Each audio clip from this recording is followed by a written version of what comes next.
Okay, what is your name and age? I'm Thuy Anderson and I'm 65 years old today. Wow. I'm a senior. And who are you to me? I'm your grandma, Okay. your paternal grandma. And what do I call you? Call me Ba. What does that Grand, mean? grandma, granny, grandma. And what? In Vietnamese. Okay. How did you first come to the US? What made you want to leave Vietnam? Well, we all think that the U.S. is a land of riches, so we can all can the regular people could be like a rich person over there. Everybody rich actually.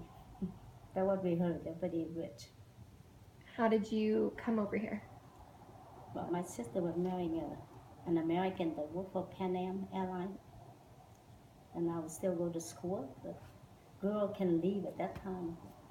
So we just had an application for passport, and I left with her And to come to the state, where did you first come to when you came to the States? New York State, upstate New York. And how old were you? I just turned 18. And was your life affected around the war at all? No, mine wasn't. But after I left, and I heard the news that one of my brother, one was drafted and one was just joined the armed force. Or they 17, they have to. What were you expecting the States to be like?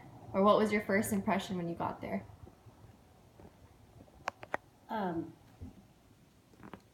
Well, I expect a lot. What we heard is a lot more than the reality. We thought everybody was rich. I thought I'm going to be living like a lawyer, doctor. That's what I thought my life would be. So when you got here, what were you thinking? It was a letdown. It was a letdown because I said I'm not going back there to. Or the guy would go being mostly in a war. I wouldn't find much people that have to secure to my future. So I may as well stay here and try to go to school, go to work, or have a future here. So what did you do in the first couple of months of that you were here? Actually, nothing. I can't wait for the snow over the summer. And I said, "Where's the snow? Is it snow here?" Not until they said, "It's coming, it's coming." And I would stay with my sister in her family house for a few months. And then she sent me to school called business school because I can't just sit home, watch TV, and eat. That's all I. So I went, but I was so bored because nobody speaks Vietnamese. I'm the only one, and my English wasn't that good to. Well, I can tell them a few important things, but I can't really make a conversation to have a meaningful conversation. So she sent me to school to learn this business. But about 3, 4 months, I quit. I was just so bored. Was it hard to learn English? No, we take English in high school. Back home in our school, we had about 8 hours English a week, just for a second language to know. But I didn't think I would ever need it. But yeah, it's kind of hard because I thought it hard, but of course I wasn't really trying that hard.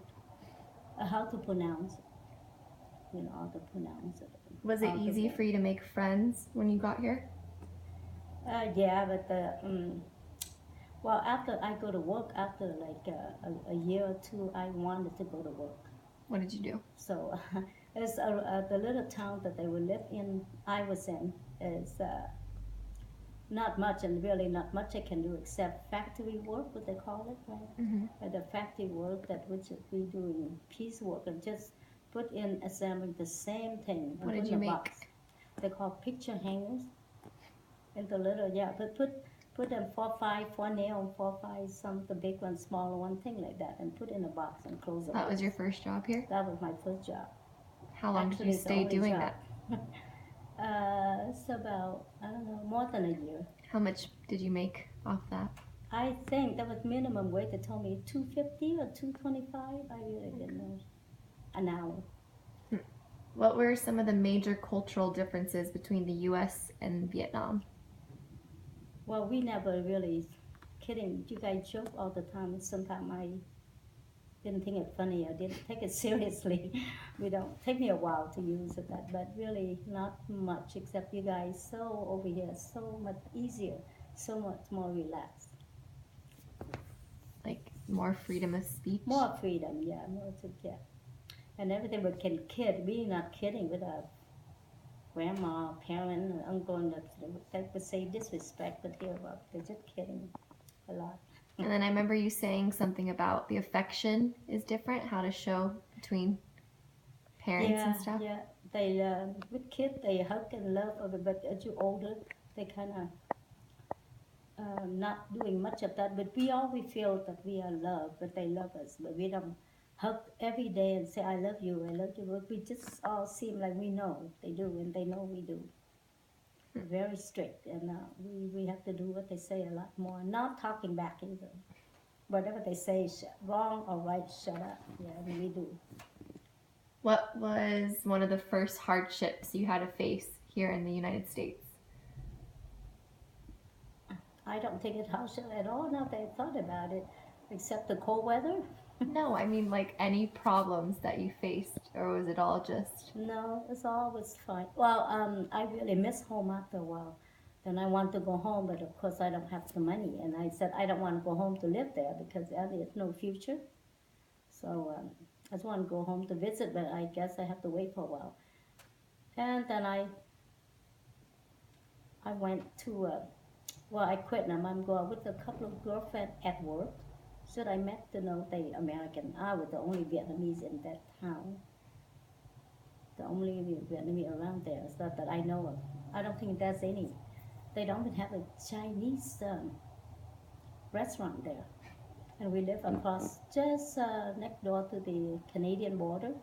We have to go over the bridge to the other side. We want to have Chinese food. It's a small town, just 30,000 or something. So we Um, went, sometimes we went. And one time I going out with a girlfriend, and I met a guy that come over from Canada. We crossed the bridge because at that time I think from work, I think in Canada at that time the 70s, early 70s, that all the hotel, all the bar, they got to close at 10:30 or was it 12 o'clock, not late in the weekend. So they always cross the border. They had a few more drinks in the U.S. because we open till I think 2 o'clock. so the US men would come over Yeah, well, to party Canadian more? men, Canadian Or men. Canadian men? Well, they Canadian usually come over. The men, So you were out with your girlfriends and yeah, we met, and he just come over and they start the conversation, and we'll talk a bit. And then he asked me to go out with him, give me my number, and he called me. And so he come over sometime, pick me up. I wasn't driving. I don't have a car. I walk a lot. I don't even know how to take the bus. Once so I take the there is a bus. I don't know how, but sometimes I take a taxi. But I usually walk just a few blocks. Actually. did you ever feel out of place? Well, Was anyone yeah. ever like mean to you or looked down on you? No, actually they are not. But usually a lot of them thought I was just a kid. I was 18, but a lot of them thought I'm 14, 15. And so he has, is your family here too? Where's your parents? How, speaking of your parents, how old were they when you left Vietnam? Oh, gee, I don't remember. Were they How okay with long? you leaving? Yeah, well, yeah, we hope that, yeah, a better future over here. But we thought that um, I can live with my sister and go to work or something. And then she, at that time, like $500, a lot of money, maybe even now. I thought I'm just, well, we heard all the American, we live where I live in Vietnam at the air base, at the air base, it's Saigon Air Base. We had a place that my father worked at the airport, so they let us live there free from the government. So a lot of American around there because they have a lot of American armed force and civilian. They would have their company working in Vietnam, and sometimes we met, we talk, and they said, all the armed forces said the servicemen, a couple, they come and play with the little kid, and they told it that when I'm out the service, we'll make a lot of more money, not much. So, and we met some, we know some Vietnamese, no, some American that work for American company. They said make $4,000 or $5,000 a month, tax free. So I assume nobody tell me I'm gonna be making that, but I assume I make $4,000 or $5,000 a month. I said, shit, I want to go over there. Maybe I have more some money. I would send home and help them. Said $400-$500. Gee, that's all. And I didn't even know about bill or anything. I just thought that was your money to spend. So when we come here, and we heard that it's a land of the riches, right? The Vietnamese even talk, oh, yeah, everybody have cars, and even the garbage man have car. And over there, garbage, the one that doing the garbage man is just about the lowest, and that hardly any money. Well, I mean, we don't really make much money, but he would be the worst guy if he have car. They all rich like millionaire here. So I you didn't thought know. you were going to be a I millionaire? thought, well, not a millionaire, but I thought I would have the, like right now, if all the house like for the lawyer and doctor living in, I would have just. I thought I just here eating that nothing and to worry about. So I didn't know then, that. how did you meet It was a so where did my dad, how did my Oh dad yeah, come so in? that after we go out for a few months, he always pick me up in the weekend. So that when and then he asked me to marry him sometime. So we did. We got married about a year later. So How old were you? I was 20, I think I was 22 then, going on 22. Mm-hmm. And so then I moved to Canada. Well, not far, just across the border actually. And then, It was about 5 miles across the and border. how did my dad get here? Well, it's a few months, and well, Then you more than a realized you year. weren't in love with that guy you married? No, that's not it. No, his dad. We have a kid, and we have a kid, and I stuck with the baby, but that his dad, he, what should I say, he fooling around, that he cheated.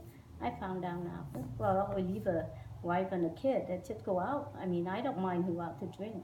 I said, but go all the time like that. Don't come back too late, and then we. I remember you told me that you said that the American men thought that they could just like Oh yeah, be in charge of you right. because Well, you were just like a little Asian I lady. think they think that the Asian woman would really cater to the man and do anything, not put up with a lot of anything, because that's the way I think my father and my mother, the Vietnamese way, they always say, the man at the head of the household, the family, and he the boss, the man first. Even in the when we study in the Vietnamese way, they always say that the woman, a real woman, have to know that the three, what was it, three, not sufficient, no, not superior, but sufficient. I mean, under them, you have to listen to like who's the boss, the top one. At first is your father, then your husband, and then your son. Like hell, I would do that. I was my parent would educate French by the French, not the old way. That her parent too. That she was a liberal too. She not listen to the old way and that. So your mom didn't listen to the old way? No. So they taught you the new way? Yeah, well, my father will teach me. I'm just as good, just the same. Not put up with anything from the men or the husband. Like no, you can leave. You're just as good as they are. You don't have to. We all do. He treated the same except for like. Well, I take the good way and the bad way in the Vietnamese. Very strict, yes. Okay. We're not talking back yet. Now, if there's anything, would you ever, what if you never left Vietnam? Where do you think you'd be today? I really, pretty sure that I wouldn't have no life. I might be working like a slave in the field, or very poor with nothing to eat, and get picked on, get very lot of things that unfair, a lot of misery. I think most of the people, though I believe, it's That's why a lot of people still just alive and come here. In the 80s, a lot of people died and they escaped to come to the state and Canada. I was there, except a lot of called the boat people. There is alive and a lot of time they die, but that's a hope. But over So there, overall, you like it here? oh yeah, yes, yeah. Are you You're glad to Canada. be my grandma? Yeah, yes, yeah. Okay, I love you. You're like the daughter I never had. I will have only him, right? Yep. Only your dad, the only one. Yeah. Love you. I love you too, Cindy.